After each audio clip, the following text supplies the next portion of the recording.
Assalamualaikum warahmatullahi wabarakatuh. Selamat pagi.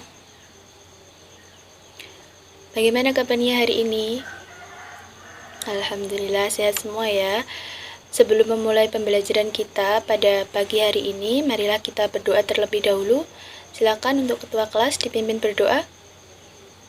Ya, duduknya dibenarkan dulu. Bismillahirrahmanirrahim. Raditu billahi rabba wa bil islami dina wa bil muhammadin nabiyya wa rasula. Rabbi zidni ilma warzuqni fahma. Amin. Amin. Semoga dengan kita berdoa tadi dapat membawa kelancaran pada pembelajaran kita hari ini, dan juga apa yang kita pelajari pada pagi hari ini dapat bermanfaat. Oh ya, sekarang Ibu absen dulu ya. Apa ada yang tidak masuk? Oh, kenapa, sakit ya? Oh ya, yang lainnya? Sudah? Ya. Jadi hari ini yang tidak masuk cuma Bella ya. Oke.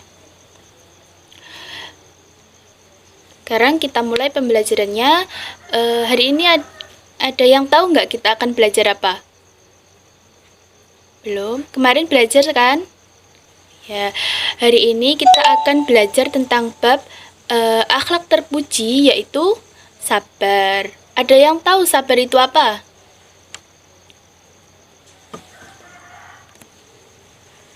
Oke, ada yang tahu nggak sabar itu apa sih? Oh, sabar bukan nama orang ya. Jika ada orang yang namanya Sobri, mungkin orang tuanya ingin anaknya menjadi orang yang sabar. Jadi, sabar adalah sikap menahan diri dari keluh dan kesah. Contohnya kita lagi nunggu seseorang, terus kok orang itu lama banget sih, terus kita marah-marah. Jadi kalau kita itu marah-marah, berarti kita itu belum menjadi orang yang sabar. Ketika kita sabar, maka pikiran kita pun juga tenang. Nah, orang yang disebut sabar itu adalah orang yang sudah mendapat ujian ataupun musibah. Nah, ujian atau musibah itu pasti datang pada setiap manusia. Manusia diberi ujian agar semakin dekat kepada Allah Subhanahu wa taala. Jadi kita itu hidup di dunia ini tidak mungkin tidak ada musibah ataupun ujian dari Allah Subhanahu wa taala yang kita hadapi. Nah, ketika kita diberi ujian ataupun musibah, di saat itulah Allah itu ingin kita dekat dengan Allah gitu. Allah itu ingin kita menjadi dekat dengan Allah gitu. Allah itu ingin kita apa ya? Contohnya kita ketika melupakan kewajiban kita ataupun yang lainnya, itu tuh Allah itu ingin kita dekat dengan memberikan kita ujian agar kita itu sabar atau tidak, atau dengan ujian itu kita bisa semakin dekat dengan Allah.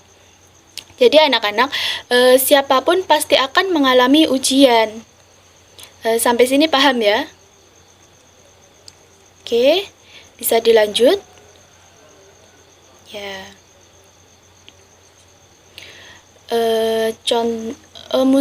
Ujian atau musibah itu contoh lainnya adalah bencana alam, atau contoh bencana alam tanah longsor ataupun banjir. Nah, itu juga musibah atau ujian. Jadi ketika itu terjadi, ya kita itu jangan mengeluh. Contohnya gini, kita itu bilang, kenapa sih Allah itu memberikan ujian kepada saya? Kenapa sih Allah itu memberikan ujian terus menerus gitu? Jadi apakah Allah itu nggak sayang ya sama saya? Nah, ketika kita berpikiran seperti itu, maka kita belum dapat digolongkan seperti orang yang sabar. Kita itu harus ingat ya, anak-anak, segala sesuatu itu pasti ada hikmahnya, segala sesuatu pasti ada tujuannya. Lanjut ya. Sabar itu bukan berarti menyerah tanpa syarat. Tetapi sabar adalah terus berusaha, pantang menyerah, dan juga terus berusaha, pantang menyerah sampai cita-cita kita berhasil. Sabar adalah menerima atau rela menerima sesuatu yang tidak disenangi serta berserah diri kepada Allah. Jadi sabar ini bukan berarti kita itu harus gimana ya? Ya udah deh kita berserah diri aja, pasrah aja gitu. Ya bukan begitu. Ketika kita dikasih ujian ataupun musibah dari Allah, kita itu juga harus sering-sering berdoa ataupun berusaha untuk memperbaiki diri. Apa sih kesalahan kita, atau jangan sampai kita itu kok udah biarin aja deh gitu. Ya namanya kalau kita seperti itu, kita juga tidak sabar. Itu namanya kita menyerah tanpa syarat. Contohnya kita ya udah deh berpasrah pada Allah. Ya kita itu jangan begitu ya anak-anak.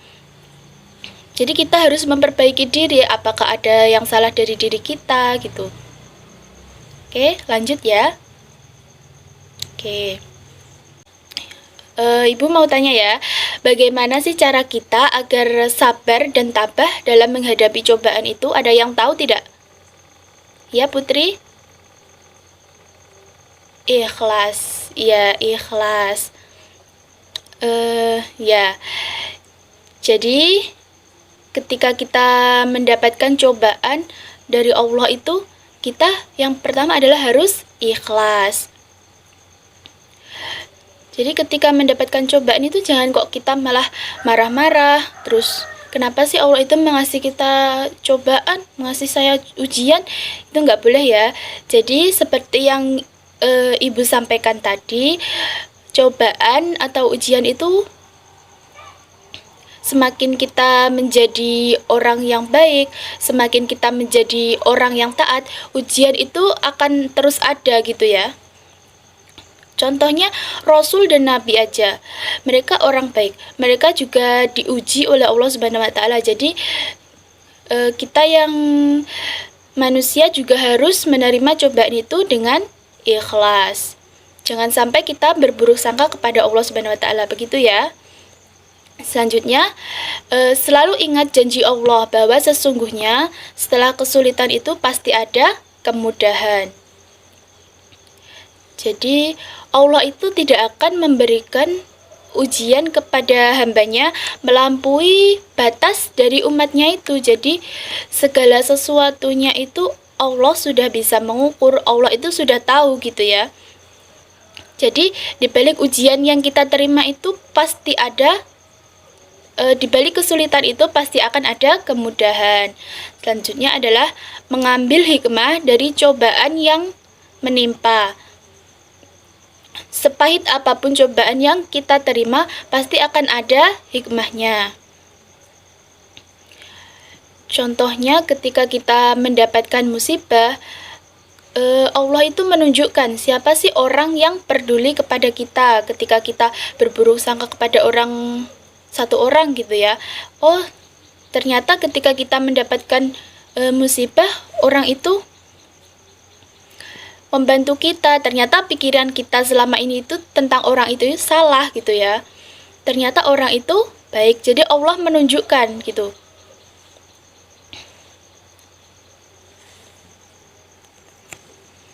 Selanjutnya ya, yang keempat adalah berdoa dan bertawakal. Jadi ketika kita mendapatkan musibah atau cobaan, kita selalu berdoa kepada Allah dan juga berserah diri kepada Allah.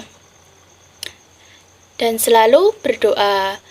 Dan yang kelima adalah selalu berpikir positif terhadap sesuatu yang menimpa kita. Seperti yang Ibu Guru tadi katakan bahwa kita itu tidak boleh berpikiran buruk kepada Allah. kita harus ingat bahwa setiap cobaan itu pasti ada hikmahnya. Semakin soleh kita, semakin taat kita, pasti kita akan mendapatkan cobaan.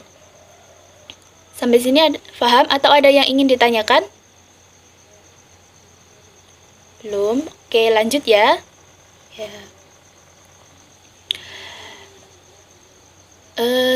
Dalam bab sabar ini terkait dengan kita bisa mengambil contoh dari kisah sahabat Nabi Muhammad SAW, yaitu Bilal bin Rabah, yang terkait dengan kesabarannya. Beliau akan menceritakan ya, Bilal bin Rabah itu adalah orang berkulit hitam dari Habsyah saat orang berkulit hitam yang memeluk Islam saat masih muda. Nah, yaitu memiliki postur tubuh yang kurus dengan rambut yang tebal. Abu Bakar yang mengetahui bahwa Bilal itu terus-menerus disiksa oleh majikannya, bermaksud ingin membebaskan Bilal tersebut. Nah, suatu hari itu Abu Bakar menemui Bilal di bawah terik sinar matahari yang sangat panas ya, karena sedang mendapatkan hukuman dari majikannya yang bernama Umayyah.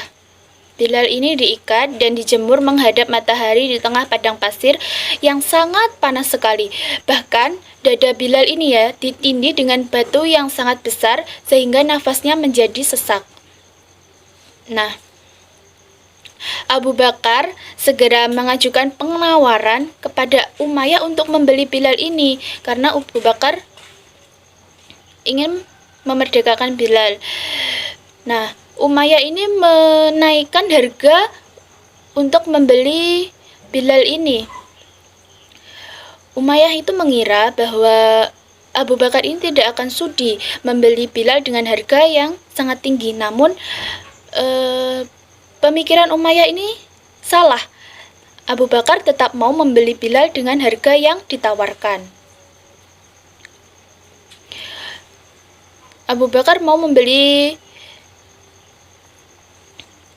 Umayyah berkata kepada Abu Bakar, "Sebenarnya jika engkau menawar sampai 1 uqyah pun, maka aku tidak akan ragu untuk menjualnya." Abu Bakar pun membalas, "Seandainya engkau akan menaikkan harganya sampai 100 uqyah, maka aku tidak akan ragu untuk membelinya." Nah, sejak saat itu Abu Bakar tidak ragu untuk menemani Bilal untuk hijrah ke Madinah. Abu Bakar dipilih sebagai seorang muazin dan orang pertama yang mengumandangkan adzan dikarenakan dia memiliki suara yang indah dan keras sehingga dapat menjangkau seluruh Madinah. Suatu hari ketika tiba waktunya bagi kekasih Allah untuk meninggalkan urusan duniawi, ketika Nabi Muhammad SAW meninggal, Bilal ini sudah tidak sanggup lagi untuk mengumandangkan azan. Ketika dia azan dan sudah sampai pada kalimat "Aku bersaksi bahwa tidak ada Tuhan selain Allah", ketika itu dia menangis tersendu-sendu dan tidak dapat lagi untuk menyelesaikan azannya. Begitu pula kaum muslimin yang mendengar Bilal ini, mereka larut dalam tangisan karena mengingat Rasulullah SAW. Oleh karena itu Bilal ini berkata kepada Rasulullah SAW, meminta izin untuk tidak mengumandangkan azan lagi dan juga meminta izin untuk pergi dari kota Madinah untuk berjihad ke wilayah Syam. Nah, setelah sekian lama Bilal tidak mengunjungi kota Madinah, Bilal mendapatkan mimpi dari Rasulullah SAW bahwa Rasulullah berkata, "Wahai Bilal, mengapa engkau tidak mengunjungiku?" Setelah itu Bilal pun segera terbangun tanpa terpikir panjang. Ia pun mempersiapkan perjalanannya di Madinah. Sampainya di Madinah, Bilal bertemu dengan dua cucu Rasulullah, yaitu Hasan dan Husain, datang mendekatinya dengan mata berlinang. Bilal yang kian beranjak tua ini segera memeluk anak lelaki tersebut. Anak lelaki tersebut berkata kepada Bilal, "Paman, maukah engkau sekali saja mengumandangkan azan untuk kami?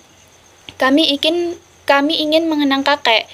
Di saat yang bersamaan, Umar bin Khattab pun juga sedang melihat pemandangan yang mengharukan itu. Setelah berpikir sejenak, akhirnya Bilal pun memenuhi permintaan mereka. Setelah sekian lama, Bilal pun saat waktu sholat, ia naik. Saat dahulu ia mengumandangkan azan.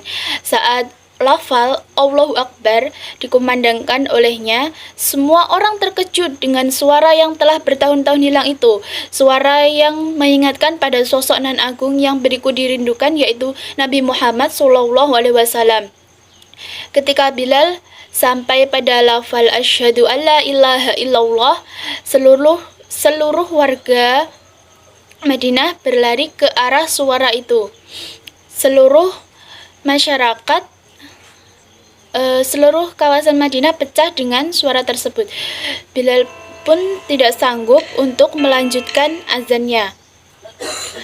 Mereka semua menangis teringat masa-masa indah bersama Rasulullah. Bilal pun tidak sanggup melanjutkan azannya tersebut. Itulah azan pertama dan terakhir Bilal setelah Rasulullah wafat. Nah,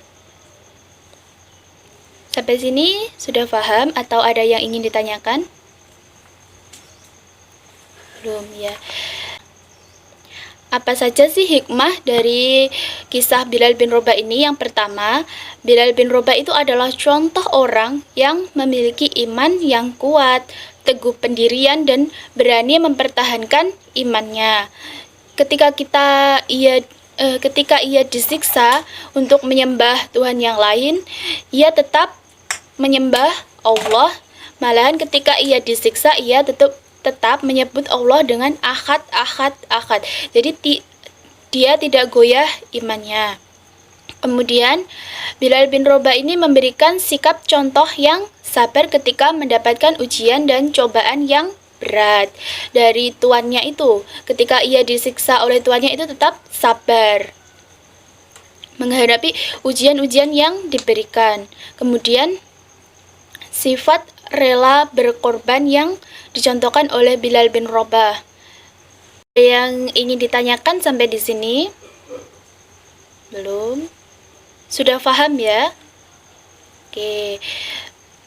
Oke, sampai sini ada yang mau ditanyakan atau ada yang kurang paham? Sudah, tidak? Sampai sini dulu ya materi kita pada pagi hari ini. Semoga kita dapat mengambil hikmah dari cerita Bilal bin Rabah tadi dan juga dapat mempraktekkan dalam kehidupan kita sehari-hari. Ibu akhiri sampai di sini. Wabillahi taufik wal hidayah. Wassalamualaikum warahmatullahi wabarakatuh.